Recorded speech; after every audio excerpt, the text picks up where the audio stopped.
Hello everyone, this is Vidhi Malik from pilot sisters academy.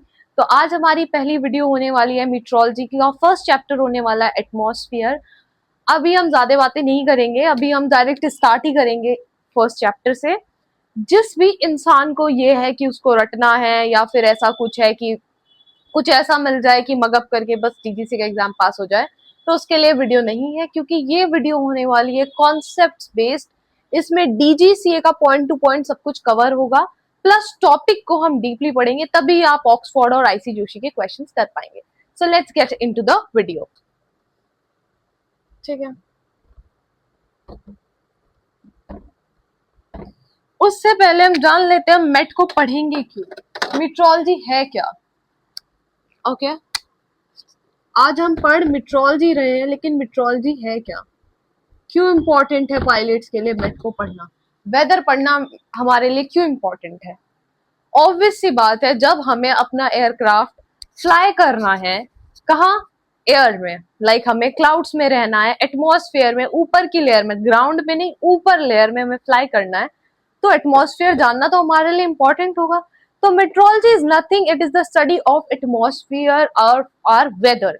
Atmosphere में हमारे वातावरण में सारे वेदर्स होते हैं, hot season, winter season, summer season, rainy season, जो भी चल रहा है, मानसून, ये सब हमारे इसमें होते हैं। ये हमारे लिए इसलिए इम्पोर्टेंट है क्योंकि वेदर कभी भी किसी से पूछ के डेवलप नहीं होता है, वो अनएक्सपेक्टेडली डेवलप हो जाता है।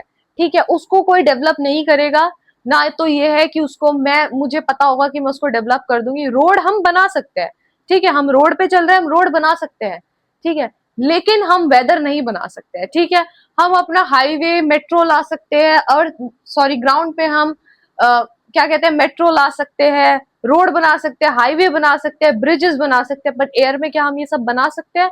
नहीं बना सकते। तो इसीलिए वो एक ओशन से, एक मतलब 7 समुंदर पार करके भी अब हम ट्रेवल कर सकते हैं। कैसे कर सकते हैं? एयरक्राफ्ट के थ्रू कर सकते हैं। तो क्या एयरक्राफ्ट ऐसे ही उड़ जाएगा, उसको क्या किसी चीज से अफेक्ट नहीं होगा? इतनी बड़ी हैवी बॉडी आसमान में उड़ रही है, उसको किसी ना किसी चीज से तो अफेक्ट होगा। तो उसका सबसे बड़ा इफेक्ट होता है हमारे एटमॉस्फेयर से, हमारे क्लाउड से। तो बस मेट में हम यही पढ़ेंगे, बेसिक सी चीजें हैं, सारी चीजें आप रिलेट कर पाएंगे, कुछ भी रटना नहीं है कि थंडरस्टॉर्म क्या होता है, थंडरस्टॉर्म क्या होता है, लाइटनिंग स्ट्राइक क्या होती है, लाइटनिंग स्ट्राइक के किसी ने नहीं देखी? बिजली आसमान में जो चमकती है वो क्या किसी ने नहीं देखी?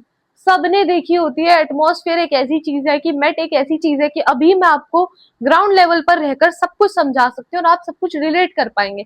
ऐसा भी नहीं कि आपको एयरक्राफ्ट में बैठ के ही मैं वो सब कुछ बताऊंगी, वो तो आप ऑब्वियस सी बात है फील कर पाएंगे जब आप एयरक्राफ्ट में होंगे, बट वो जो हिजार्डस वेदर है उसको फील कोई ना ही करे तो अच्छा है। So let's get into atmosphere में होता क्या है। ठीक है, बेसिकली क्या होता है, हमारी एयर होती है। एयर हमारी को ड्राई स्टेट में अगर हम माने तो उसमें बहुत सारे, माने ड्राई स्टेट नहीं होती है, ऑब्वियस सी बात है, उसमें वाटर वेपर होते हैं, बट अभी जानते हैं अगर उसे ड्राई स्टेट में माने तो उसमें ना बहुत सारी गैसेस होती है। ठीक है, नाइट्रोजन उसमें होता है, ऑक्सीजन उसमें होता है, हमारे इस वॉल्यूम में प्रेजेंट होती है, इसका इतना वॉल्यूम प्रेजेंट होता है 78%, और वेट में ये इतनी परसेंट होती है। ठीक है, वॉल्यूम मतलब कि वो उसमें जगह कितनी ले रही है। ठीक है, तो इतनी वो जगह लेती है और उस वजन उसका इतना परसेंट होता है, इतनी वो जगह ले रही है इतना परसेंट उसका वजन होता है, इतनी वो जगह ले रही है और आर्गन इतना उसका वजन होता है। ठीक है, ये बेसिक सा है, आपको ये याद रखना पड़ेगा थोड़ा बहुत, क्योंकि आईसी जोशी में और ऑक्सफोर्ड में इसके क्वेश्चन देखने को मिल सकते हैं।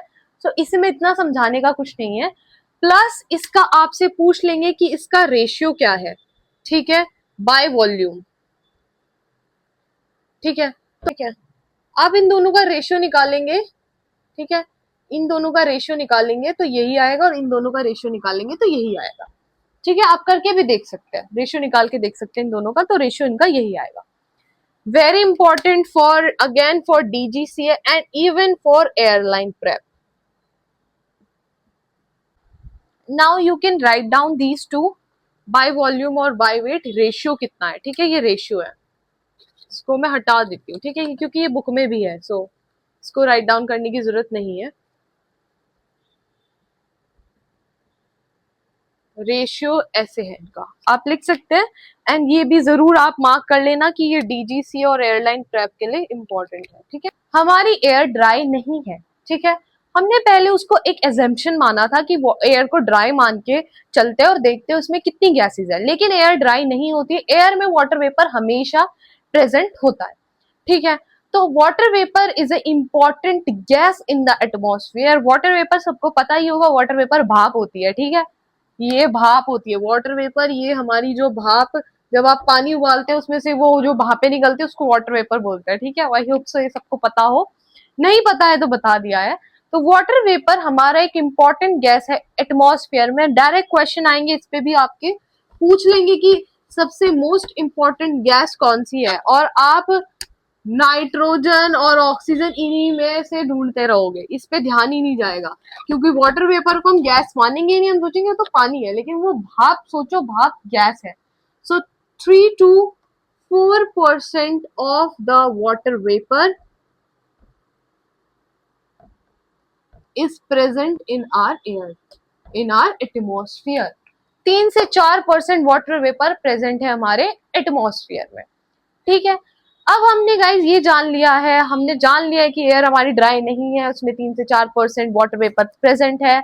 हमने जान लिया है कि हमारा जो एटमॉस्फेयर है वो गैसेस से बना हुआ है, उसमें क्या क्या गैसेस है वो हमने जान ली है। अब हम आगे बढ़ते हैं इसमें। अब हम पहुंच जाएंगे कि हमारे एटमॉस्फेयर में कितनी लेयर्स है। काफी इंपॉर्टेंट चीज है ये।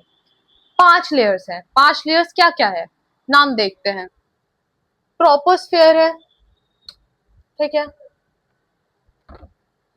स्ट्रेटोस्फेयर है,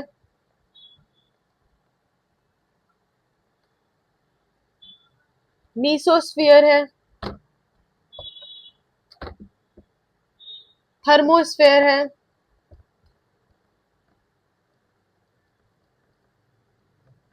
एंड लास्ट है एक्सोस्फेयर। ठीक है, लेकिन हमारे लिए इंपॉर्टेंट ये 2 लेयर्स ही है। ठीक है, इसमें से थोड़ा बहुत क्वेश्चन एक आधा पूछ लेंगे, ठीक है, क्योंकि इसमें क्लाउड होता है, वो सब मैं बताऊंगी, इसमें से एक आधा क्वेश्चन आ जाएगा, लेकिन इंपॉर्टेंट पायलट एस्पेक्ट से ये 2 लेयर्स ही है, और मेन तो पायलट्स के लिए ट्रोपोस्फेयर ही है। ठीक है, तो अब सबसे पहले हम ट्रोपोस्फेयर के बारे में ही जानेंगे। 5 लेयर्स हमने जान ली है। First troposphere, second stratosphere, third mesosphere, fourth thermosphere, fifth exosphere. ठीक है, ये पॉइंट्स पे होनी चाहिए। ठीक है, इसको आपको याद करना ही है आज। ठीक है, नेक्स्ट वीडियो में जब आएंगे उससे पहले आपको याद होनी चाहिए। Troposphere, stratosphere, mesosphere, thermosphere and exosphere. Exosphere को तो हम ऐसे भी याद कर सकते हैं, इजी सी ट्रिक है कि एग्जिट। ठीक है, अब एग्जिट ही हो गया, बाहर ही निकल गए एटमॉस्फेयर से, मतलब एक्सोस्फियर सबसे लास्ट वाली लेयर है। ट्रोपोस्फियर, स्ट्रेटोस्फियर, आपको इतनी हम इसके बारे में बात करेंगे कि आपको ये याद हो ही जाएगा। बच ये 2 लेयर, इन 2 लेयर्स को भी आप याद कर लेंगे। ठीक है, सो अब सबसे पहले आज हम ट्रोपोस्फियर के बारे में ही पढ़ेंगे। ठीक है, ट्रोपोस्फियर के बारे में जानूंगी, ट्रोपोस्फियर है क्या। अब मैं सबसे पहले आपको क्लियर कर दूं, हम सब लोग ट्रोपोस्फियर में ही रह रहे हैं। ठीक है, सो जो हमारी लिविंग लाइफ है वो ट्रोपोस्फियर में सपोर्ट होती है। ठीक है, ट्रोपोस्फियर में हमारी लिविंग लाइफ क्या हो रही है, सपोर्ट हो रही है, तो मैं ट्रोपोस्फियर में ही हूँ। अब प्लेन क्या है कि ग्राउंड पे चलता है क्या प्लेन, ये हमारी अर्थ है, तो प्लेन ऐसे अर्थ पे चलता है क्या, ऐसे? ऑब्वियस सी बात है, उसको ऊपर उठना है तो वो ऊपर की लेयर्स में ही जाएगा। ठीक है, ऊपर की लेयर्स में ही जाएगा ना, नीचे ग्राउंड पे तो नहीं चल रहा है ना प्लेन। ठीक है, इसमें तो किसी को डाउट नहीं है ना।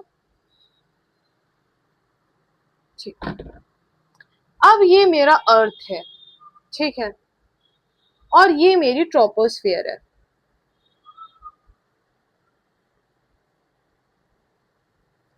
अब मैं रहती हूँ यहाँ पर, ठीक है, पायलट सिस्टर्स एकेडमी है यहाँ पर। ठीक है, अब मैं यहां से ऊपर जाऊंगी, ट्रोपोस्फियर में ही जा रही हूं मैं, तो एक ऐसा पॉइंट आएगा जहां पर ट्रोपोस्फियर खत्म हो जाएगी, तो ये ट्रोपोस्फियर 11 किलोमीटर तक है। ठीक है, अभी देखेंगे, अभी इसको 11 किलोमीटर क्यों है अभी देखेंगे। तो ये ट्रोपोस्फियर हमारी 11 किलोमीटर तक है। अब ऐसा एक टर्म मैं आपके लिए इंट्रोड्यूस कर देती हूँ, क्योंकि अब उसका राइट टाइम आ ही गया इंट्रोड्यूस होने का। सो ऐसा कुछ नहीं है, इंटरनेशनल स्टैंडर्ड एटमॉस्फेयर है। इंटरनेशनल स्टैंडर्ड एटमॉस्फेयर हमारे बने इसीलिए बने इंटरनेशनल स्टैंडर्ड एटमॉस्फेयर, क्योंकि जो हमारे एयरक्राफ्ट में इंस्ट्रूमेंट्स है वो सब कुछ इसी के थ्रू डिजाइन है। डिजाइन इन द सेंस वो ऐसे कैलिब्रेट करे हुए हैं कि जब ऐसा कंडीशंस होंगी, आयसा ने एक कंडीशन बता दी कि एयर को तो मैं मान रहा हूं एयर इज ड्राई, ठीक है, और टेम्परेचर को मैं मान रहा हूं सरफेस पे 15 डिग्री सेल्सियस, और प्रेशर को मैं मान रहा हूं 1013.25 हेक्टोपास्कल। हेक्टोपास्कल प्रेशर की यूनिट है, डू नॉट गेट कंफ्यूज कि हेक्टोपास्कल क्या है। हेक्टोपास्कल प्रेशर की यूनिट है, जैसे टेम्परेचर की सेल्सियस होती है इसी प्रेशर की हेक्टोपास्कल यूनिट होती है, ठीक है। सो इसने एयर को ड्राई माना, टेम्परेचर को 15 डिग्री सेल्सियस माना और प्रेशर को 1013.25 हेक्टोपास्कल माना। अब इसी से हमारा जो एयरक्राफ्ट है, हमारा जो ऑल्टीमीटर है, जिसको आप इंस्ट्रूमेंट में पढ़ोगे, बहुत लोगों ने पढ़ा भी होगा आई गेस, ऑल्टीमीटर हमारा इसी से डिजाइंड है कि वो ये वाली कंडीशंस में ही सही रीडिंग दिखाएगा, ठीक है। तो आयसा के हिसाब से यहाँ अभी मेरा टेम्परेचर 15 डिग्री सेल्सियस है, और आयसा के हिसाब से ही अब क्या होता है, जैसे जैसे मैं ट्रोपोस्फेयर में ऊपर जाऊंगी तो मेरा जो टेम्परेचर है वो 2 डिग्री सेल्सियस गिरेगा पर 1000 फीट, ठीक है। ये क्या है, जैसे जैसे मैं 1000 फीट उठूंगी ऊपर, ठीक है, 1000 फीट 1000 फीट 1000 फीट में ऊपर उठ रही हूँ ना अपने ट्रोपोस्फियर में, जहां पे अभी मैं हूँ, जहां से अभी मैं आप लोगों को पढ़ा रही हूँ, अगर मैं यहाँ से 1000 फीट आयसा के मुताबिक हर 1000 फीट ऊपर उठूंगी तो जो मेरा टेम्परेचर है वो 2 डिग्री सेल्सियस कम होगा, ठीक है, 2 डिग्री टेम्परेचर गिरेगा आयसा के मुताबिक। तो अब आयसा ने क्या माना कि 11 किलोमीटर पर हमारी ट्रोपोस्फियर एंड है, ठीक है, आयसा के मुताबिक। ऐसा जरूरी नहीं है, इसकी भी कंडीशन है, अभी हम देखेंगे कहाँ ये एंड हो रही है और कैसे क्या है, ठीक है। अभी आयसा के हिसाब से मानेंगे कि आयसा ने स्टैंडर्ड सेट कर दिया है कि एयर को ड्राई मानेंगे, जबकि मैंने आपको बताया एयर ड्राई नहीं होती है, लेकिन आयसा ने माना कि एयर ड्राई है, टेम्परेचर मेरा 15 डिग्री सेल्सियस है और प्रेशर मेरा इतना है, ठीक है, सिंपल है। और माना कि हर 1000 फीट ऊपर उठने पे 2 डिग्री टेम्परेचर कम हो रहा है आयसा के मुताबिक, ठीक है। ये वैल्यूज इंपॉर्टेंट इसलिए है क्योंकि इसी से आपके क्वेश्चंस पूछे जाएंगे डीजीसीए में। सो अब इसमें क्या हो रहा है, इस वाली लेयर में ऑल्टीट्यूड आपका इंक्रीज हो रहा है तो आपका टेम्परेचर क्या कर रहा है, डिक्रीज हो रहा है। मतलब अगर यहाँ पर 15 डिग्री सेल्सियस आपका टेम्परेचर है तो मैं इसमें से, अब मैं 1000 फीट ऊपर उठूंगी तो मैं इसमें से 2 माइनस करूंगी, सो 15 में से मैं -2 करूंगी तो कितना आएगा, 13 डिग्री सेल्सियस। तो यहाँ पर मेरा 13 डिग्री सेल्सियस हो गया, ठीक है, 1000 फीट में ऊपर उठी। आई होप आपको ये दिख रहा होगा, बहुत छोटा तो नहीं लिख रही हूँ मैं।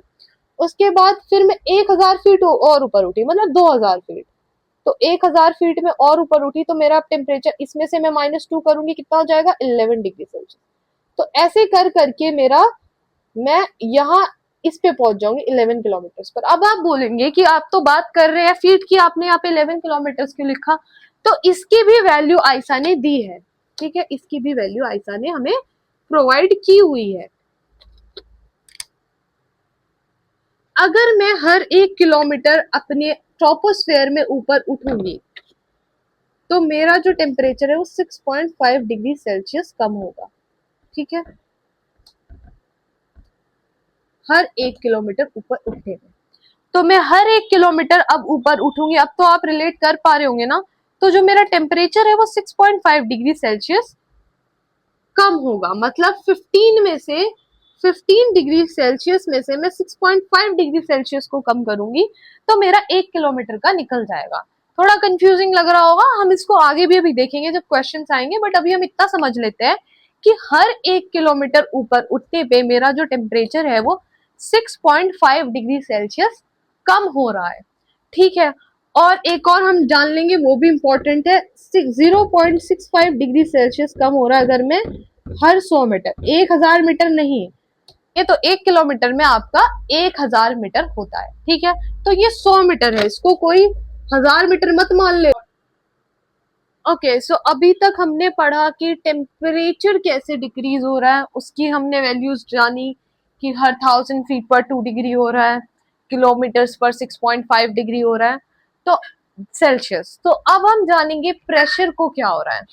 सो प्रेशर की आयसा ने जो मैं वैल्यू दी है, स्टैंडर्ड एटमॉस्फेयर हमने माना है कि 1013.25 हेक्टोपास्कल है।